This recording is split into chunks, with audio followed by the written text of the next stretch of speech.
So now we have Freddy vs. Jason underway.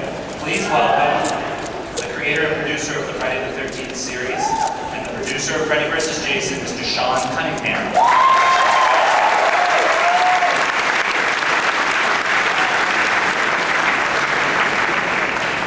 Well, it was over 10 years ago. I talked to Freddy yesterday about Freddy vs. Jason.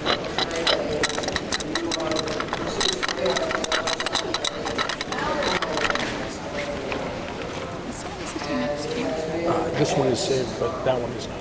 Okay. So it's just me. So All right. I can hardly see. So the next one. Yeah.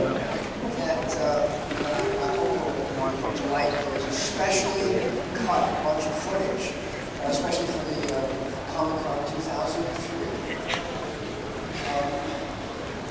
Clips from Freddy vs. Jason opening August 15th. So I think the best thing to do is let us go to the film scene for a second.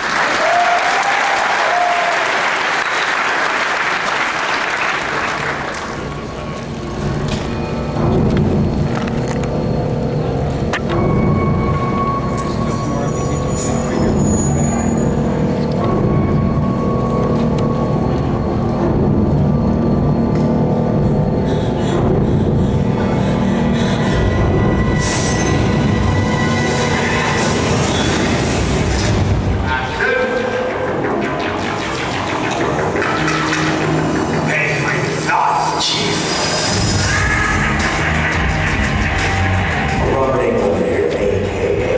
Freddy Krueger. We're here in the set, Freddy vs. Jason. Notice we get stopped by I play Jason, Voorhees, and Jason's just sort of a little misguided. He lost his mom early. He's just, living out in the woods, in the lake, or by himself, no guidance, and he just, he's just sort of following a band-aid, killing all those bad kids. Different cool about it is that it is Freddy vs. Jason. It's the first time they've been paired together, and they each have their own fan following, so there's been a lot of anticipation over this. I think what's scary about Freddy, I think it's the violation of privacy. Not only does he know he was private thoughts and he can explode, he's in your bedroom. He's under your bed, he's looking in that mirror when you brush your teeth, and he's in that private, sacred space.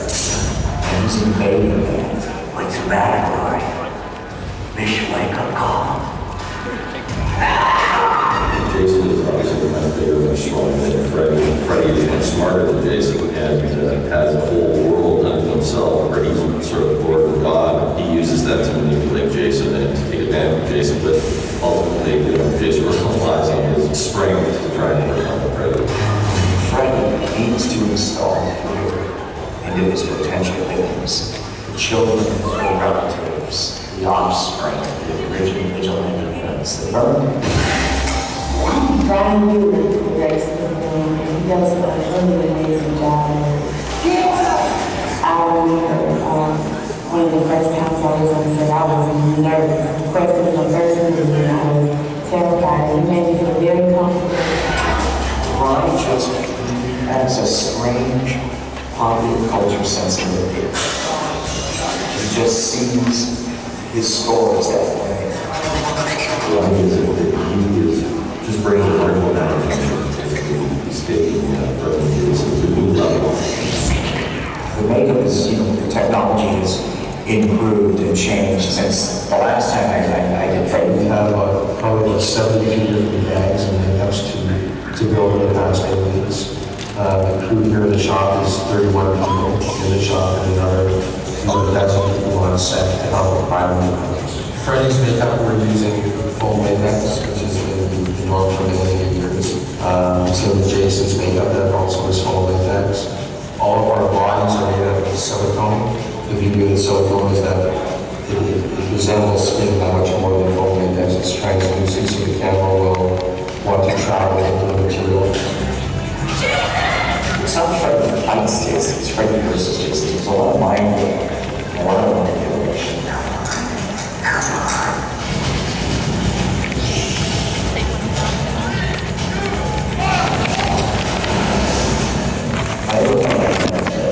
to make something.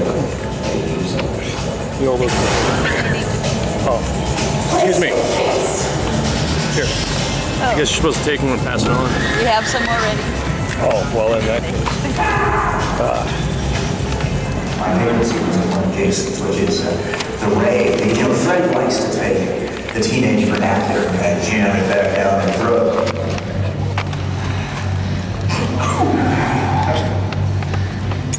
This Everclear is kicking my ass.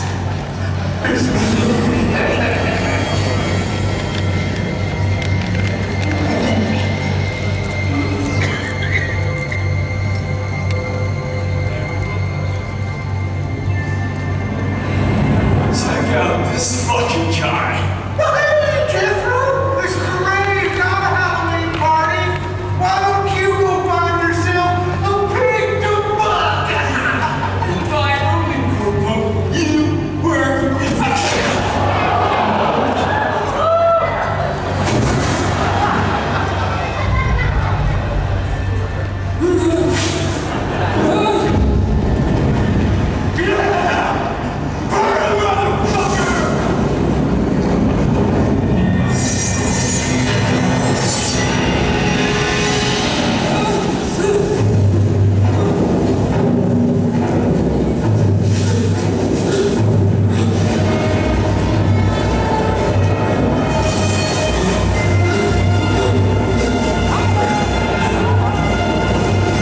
In Freddy vs. Jason, there's a sequence at a rave, which is all teeners all the time, and Jason wreaks havoc, and it's pretty funny.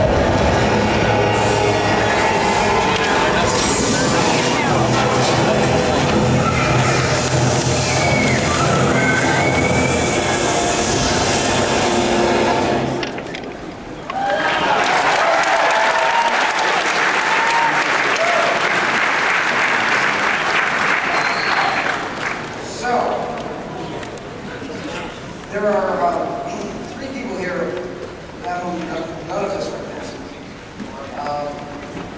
Without further ado, let me introduce the actor, Jason Ken Kirzinger.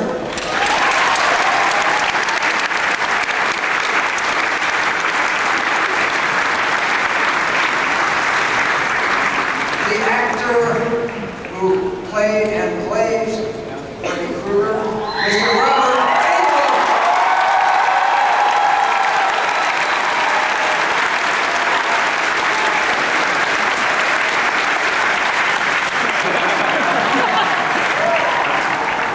And our director, Mr. Ronny Yu.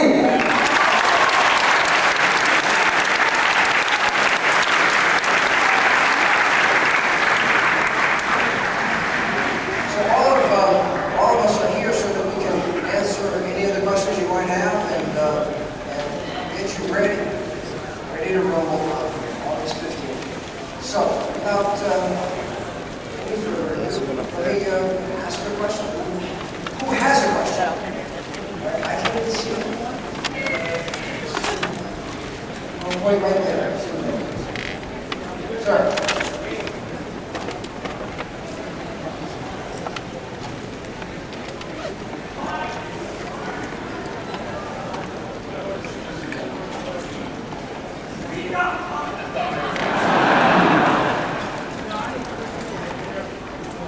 Thanks. Yeah, I'm a major fan of the Freddy series. I enjoy all the movies. I have 5 stars in Freddy Krueger for August. But I'm also a big fan of the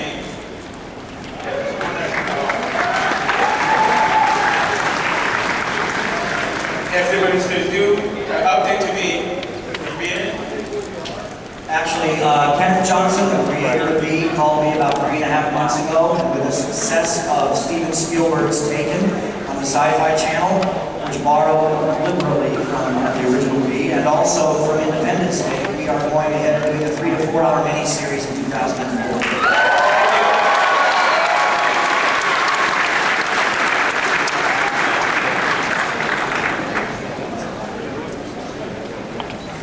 This is for Ronny. Just out of curiosity, after all these years being an icon in the horror movie industry, is everybody that we love, I mean, Freddy Krueger, what was it like to be back in the makeup and once again, knowing that the fans are still out there and we've wanted to see you back on the big screen? Well, I've been aware of this project for a couple of years now. I thought we were going to make it back in 2000, and Freddy 2000. Millennium project. And it's gone through some various incarnations. So I had a lot of time to kind of, psych myself up. I haven't had the makeup on since '94. So technologies, as I said in the clip, they've changed a lot. And Bill Tarazekis, who grew up in Vancouver, did a great job, both Ken and myself. It's like, putting on a comfortable hat or an old pair of shoes that you're familiar with. I sort of have a short circuit or a kind of an abbreviated synapse that gets me back into character. A lot of it has to do with about 4.5 hours of fluid every morning. That can really piss you off.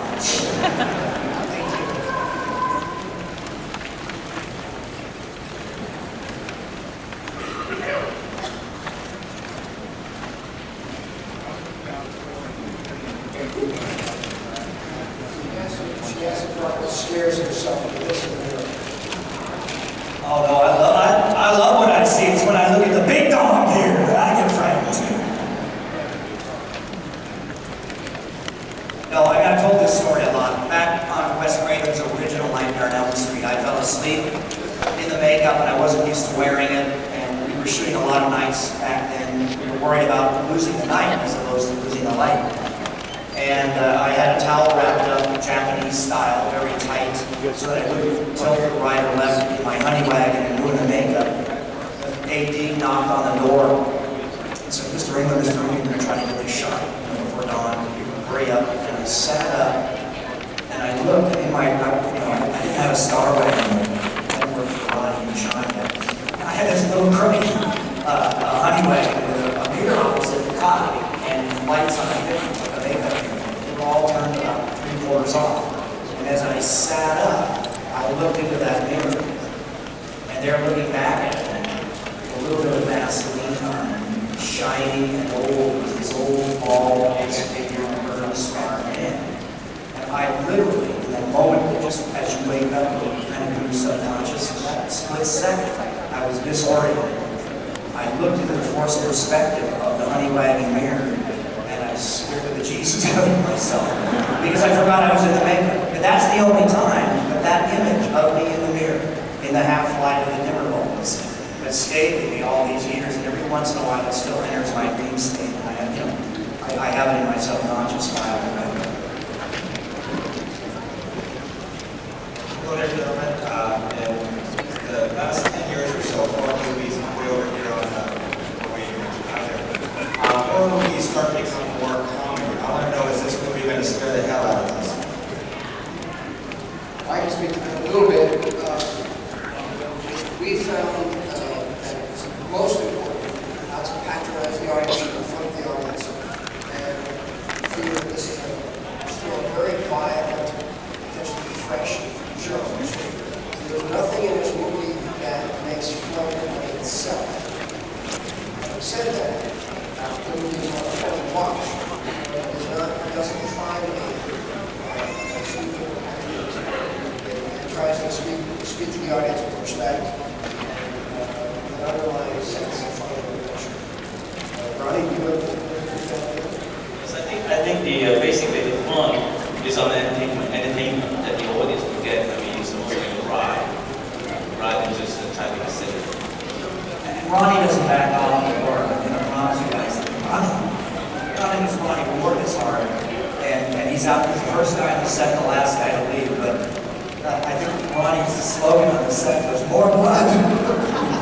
The other thing is that while there's still a lot of great kills, this movie really about Freddy versus Jason. Hi, I got a couple questions for you.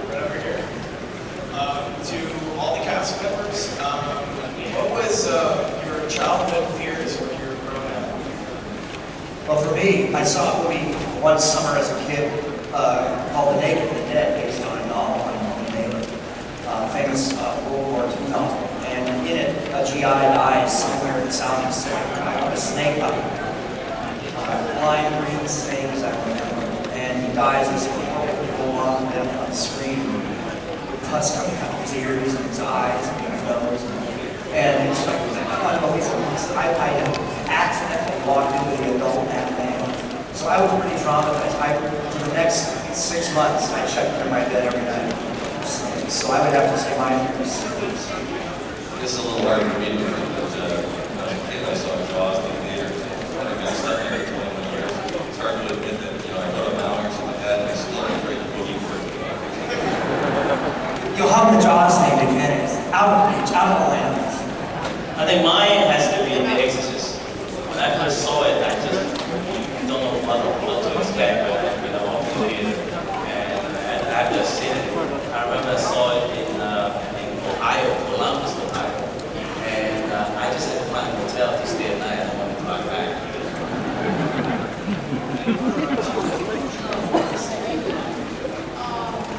I have a kind of a two-part question for you. Over here on your, okay. First of all, I enjoyed all of your movies. Moved to Freddy Krueger and Nightmare Cafe. Yes, I did watch it.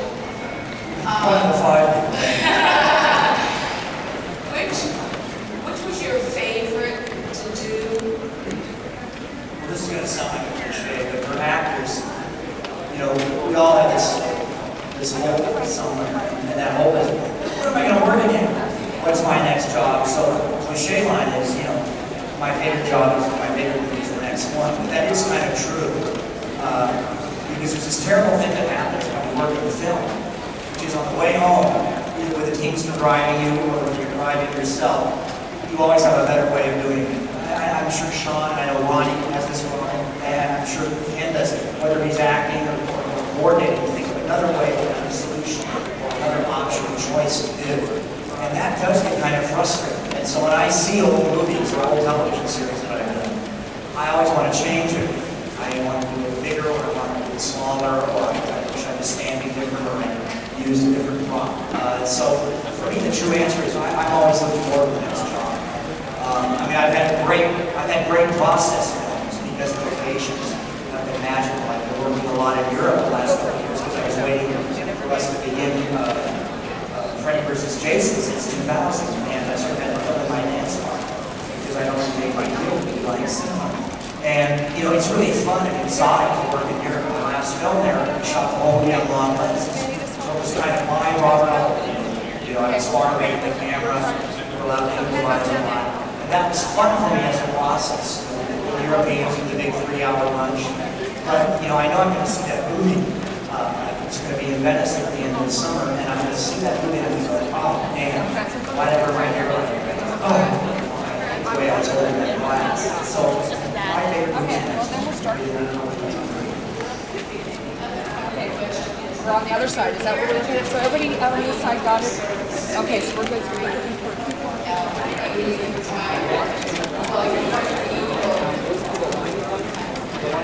And then we have this Freddy character that's everybody's worst nightmare. How do you get into the mindset to do different roles?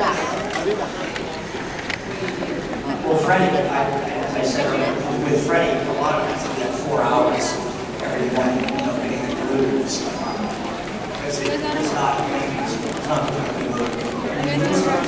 actors use this around, that's something to use. Use the hot, use the cold, use the exhaustion, and you turn that into a performance. My original impetus for Freddy was a little bit of Kirzinger and Nosferatu, an old dog in a copy of The Shadow, where he was an actor very similar to I think those two elements I sort of combined as a visual thing. Borrowed a little bit of body language that Klaus used in Nosferatu, made it my own. And I also, a little bit, one day I was in makeup, and And next to me was Johnny Depp who at that moment in time were probably the single two most attractive people on the face of the earth.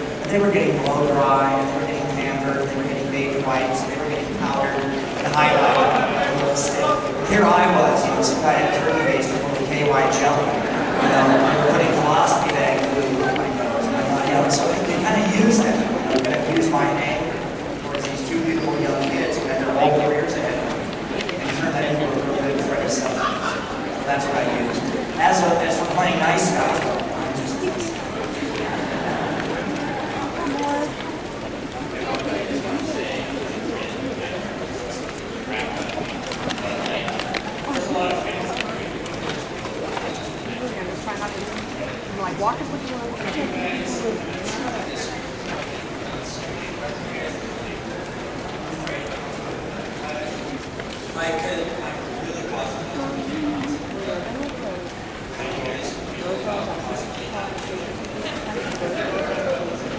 sounds like a Sean. Weigh in on that one a little bit. Sure. I think that I felt an awareness, audience awareness, and great expectations.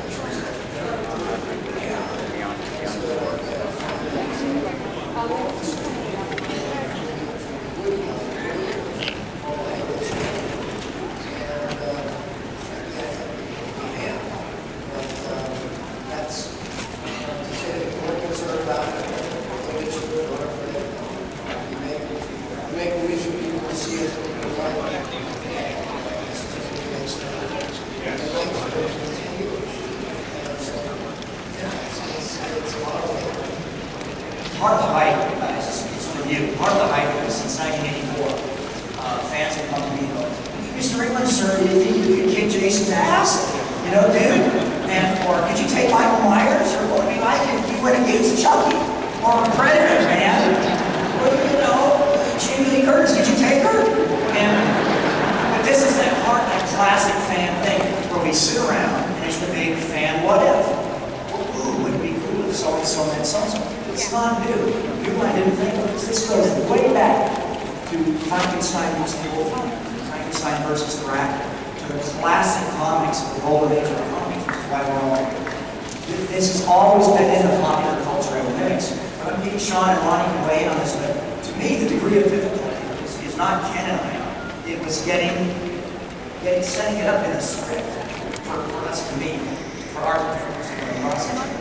Yeah, the whole reason that I agreed to do this is because I know how much of a big chip on my shoulder, and I had to honor the fans because after I said yes to the project, at the end I realized so much responsibility I think there, and such a big American icon is a little bit different from my own sort of a culture from Chinese Hong Kong, but it's a script. Basically, it's a script. The script is so strong and so logical. That's sort of like put these two monsters together like the T-Rex and Godzilla like duke it out, So basically the script already took care of all those logical, dramatical issues already. And of course with this guy here, Robert, knows everything about Freddy, and also Sean knows everything about Jason. So I feel very comfortable, and I'm sure you guys, hardcore fans, will enjoy this. I haven't worked with Sean since Nightmare on Elm Street Part 1. Sean came in and was greater than him, and we were running out of money, literally running out of money. We were working on a Wing and a Prayer and Love and Spit. But, I've always felt, and I think maybe Sean, to me, the key to it was we had to have a Jason nightmare. We had to get into Jason and see what makes him tick, why he's such a sick puppy. Aside from the previous backstory, we really need to see it through this talk about it. And I think the screenwriters really accomplished that. And also gave us some exposition too for the new fans.